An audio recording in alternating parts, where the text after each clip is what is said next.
राम का नाम, परमपिता परमात्मा का याद करने का तरीका, जिसे गुरु मंत्र या मेथड ऑफ मेडिटेशन कहें या कलमा, शब्द कहें या नाम, मतलब एक ही है। यह कैसे काम करता है, किस तरह से काम करता है? मालिक का नाम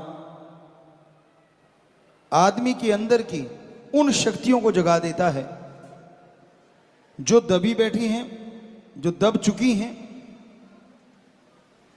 जिन्हें आत्मिक शक्ति कहें तो गलत नहीं होगा, या सोल पावर कहें तो भी गलत नहीं होगा। वैसे तो विल पावर, आत्म बल भी वही चीज है, पर कई बार कोई समझने में फर्क कर देता है। एक बच्चे ने हमें बताया तो बड़ा अच्छा लगा,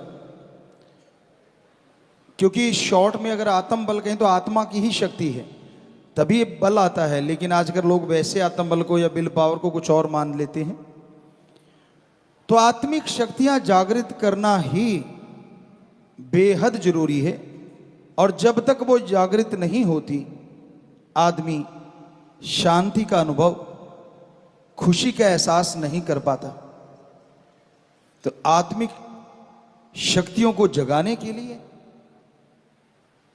एक खुराक चाहिए। जिस तरह बच्चे खेलते हैं, काम धंधा करते हैं, तो उसके लिए बॉडी पावर चाहिए, दिमाग तेज होना चाहिए, तभी यह संभव है। तो उसके लिए आप अलग अलग खुराक लेते हैं, अलग अलग भोजन लेते हैं।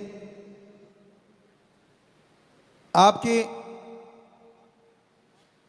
कोई ना कोई उस्ताद, कोई ना कोई टीचर, कोई ना कोई कोच आपको शिक्षा देते हैं कि कैसे आप अपने विल पावर को जगा सकते हैं, या अपने आत्म बल को बढ़ा सकते हैं, या अपनी बॉडी पावर को कैसे बढ़ा सकते हैं, कैसे दिमाग को तेज कर सकते हैं।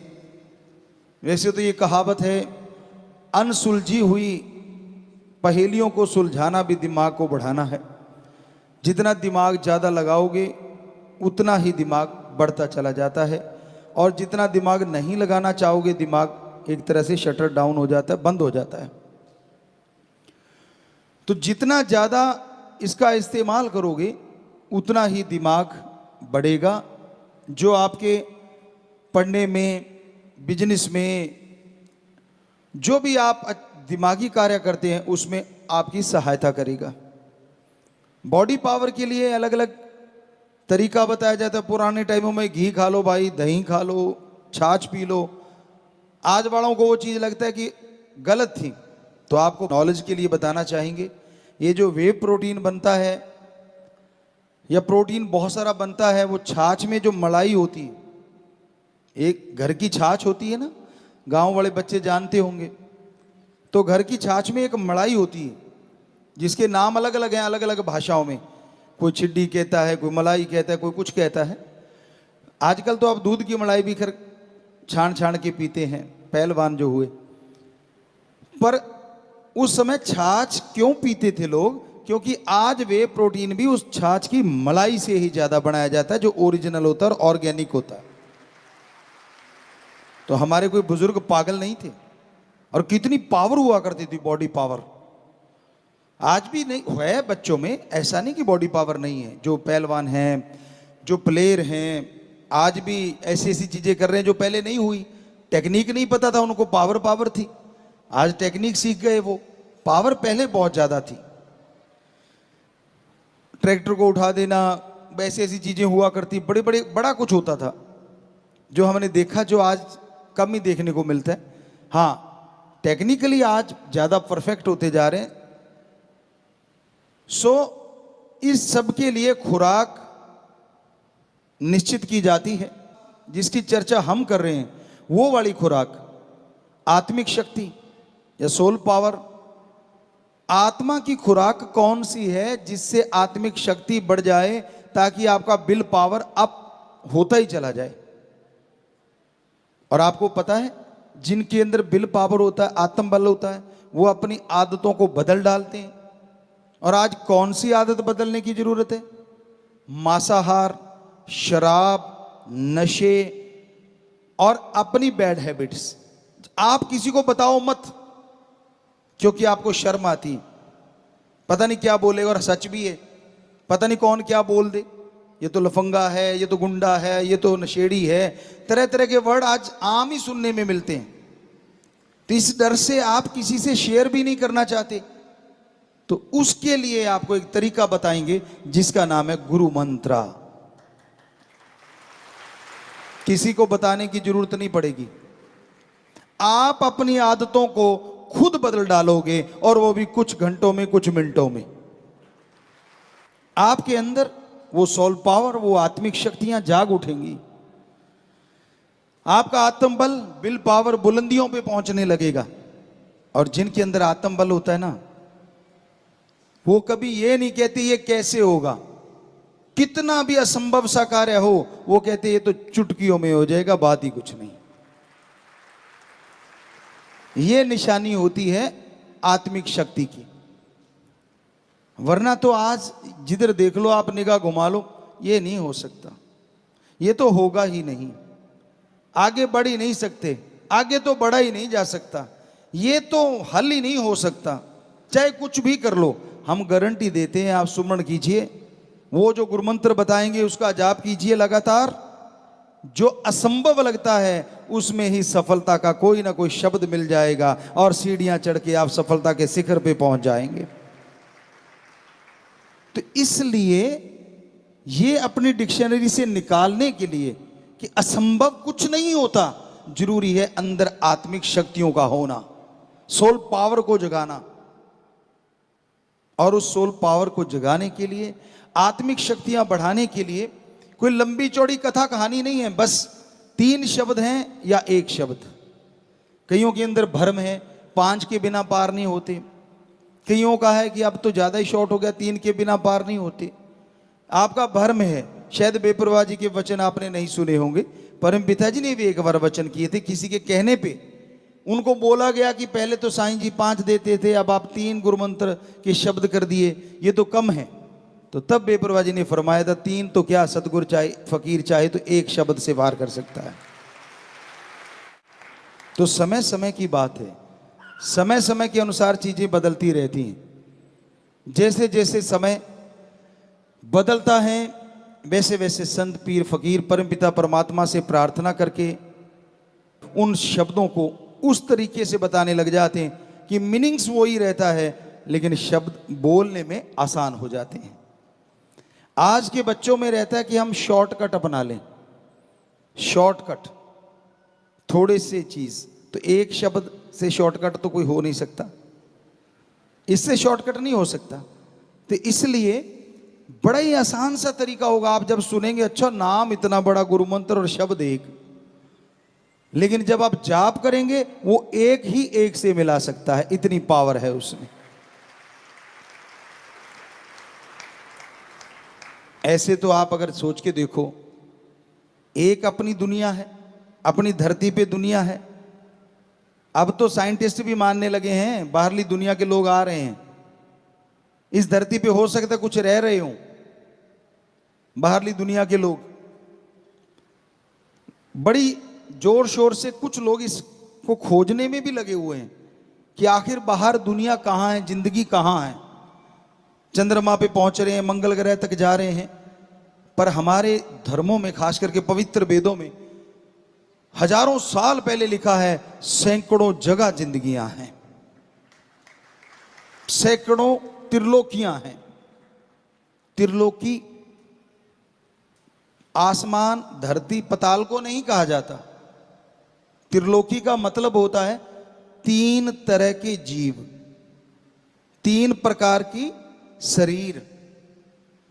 एक वो शरीर जो दिखते हैं, जिसे धर्मों में लिखा स्थूल काय, जैसे हमारा शरीर है, पशु पक्षी परिंदे हैं, पेड़ पौधे हैं, ये कहलाते हैं स्थूल काय।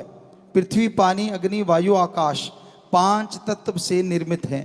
इनमें कोई 3 ज्यादा है, किसी में 2 ज्यादा है, किसी में 1 ज्यादा है। इंसान में 5 बहुत हैं, लेकिन जो आकाश तत्व औरों में नहीं है, इसलिए इंसान में वो तत्व औरों के मुकाबले बहुत ज्यादा है। वैसे तो आदमी में भी पानी ज्यादा है।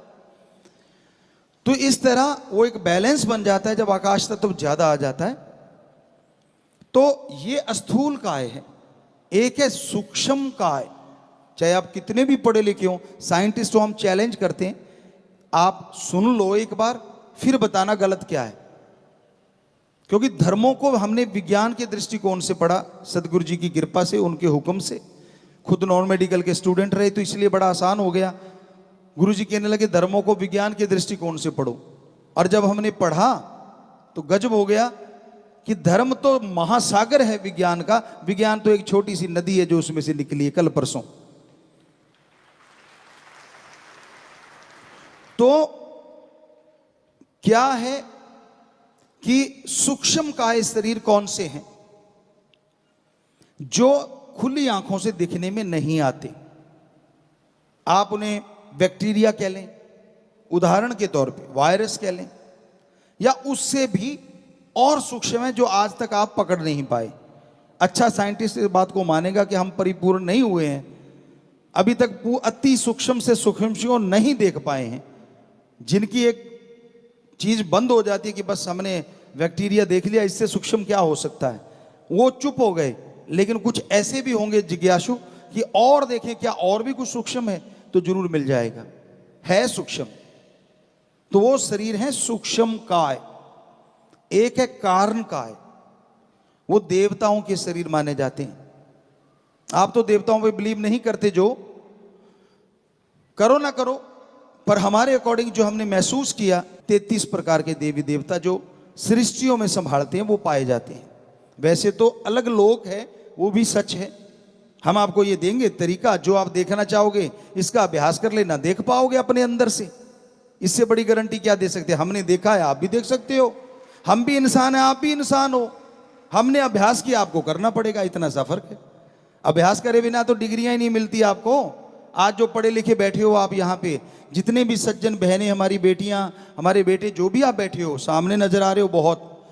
कहने का मतलब आपने कोई डिग्रियां हासिल की हैं, या कोई नौकरी कर रही हैं, या कहीं भी आप दफ्तरों में लगे हुए हैं, तो आपने जिंदगी के कुछ साल तो लगाए होंगे पढ़ाई के लिए। हमारी मान के आप 2 महीने घंटा सुबह शाम इस गुरु मंत्र का जाप कर लेना, हम आपको गारंटी देते हैं वो डिग्री मिलेगी जिसकी कल्पना नहीं करी। जिसे भगवान है कि नहीं है, ये तो फजूल की बातें हैं। तो फिर ऐसे इतिहास कैसे कह सकते हो सही है? लिखने वाला इतिहास भी आदमी, और संत हैं वो भी आदमी जिन्होंने धर्मों को लिखा।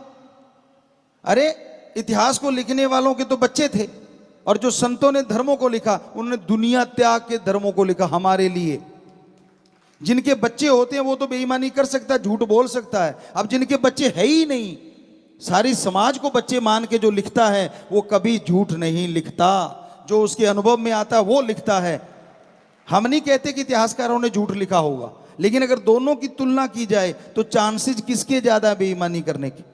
उसके जिसकी औलाद परिवार है, या उसके सारी सृष्टि को परिवार मानता है, उसका पर्सनल किसी से कोई इंटरेस्ट नहीं है।